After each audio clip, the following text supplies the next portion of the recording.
Voici l'atelier de ski haute couture de Rossignol.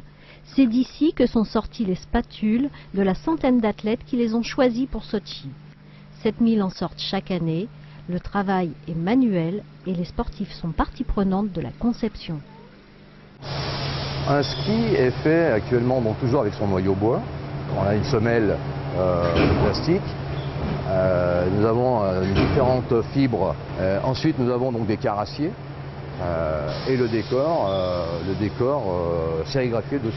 Nous avons développé le ski pour Sochi, pour la neige que nous avons rencontré là-bas, pour la configuration de terrain que nous avons rencontré là-bas. Nous avons des skis de descente, nous avons du géant et nous avons du ski nordique bien évidemment et du slalom. La concurrence est très rude dans le ski. L'innovation reste très importante et fondamentale pour nous. On est sur un renouvellement des produits annuels. Et dans ce cadre, l'activité de course, notre activité de compétition alimente pleinement ce besoin en innovation, qui est du coup un laboratoire permanent, de pouvoir déceler un peu comme en Formule 1, toutes les évolutions technologiques en termes de matériaux et de voir effectivement le bénéfice en termes de performance et de pouvoir le décliner ensuite pour le grand public. Le champion comme laboratoire, qu'est-ce que ça donne? L'athlète est clairement un bureau d'études. Par exemple, là, on a un ski de géant Hero, donc ça va être les skis que les athlètes vont utiliser à Sotchi dans toutes les disciplines alpines.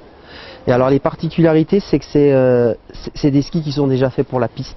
On a besoin d'avoir des skis qui accélèrent puisque l'objectif c'est d'aller le plus vite possible en bas. Donc souvent on a des talons qui sont assez rigides, de façon à avoir une grosse relance.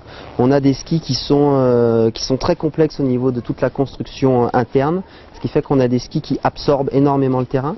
On a des skis qui, une fois sur la carre, sont presque ancrés. La spatule est un petit peu plus relevée et ça permet de rentrer en courbe beaucoup plus facilement. Au-delà du sport, Sotchi, c'est aussi les affaires. En ce qui nous concerne, Sotchi, c'est la Russie, c'est l'ouverture sur le marché russe dans le futur. Il n'y a pas vraiment aujourd'hui encore de grandes stations en grand nombre organisées pour le ski alpin. C'est en train de venir et Sotchi va accélérer tout ça. Le ski nordique est un ski qui est pratiqué en Russie depuis toujours, que plus peut-être même comme un moyen de déplacement que comme un sport dans certaines zones. Et tout ça est en train de s'organiser.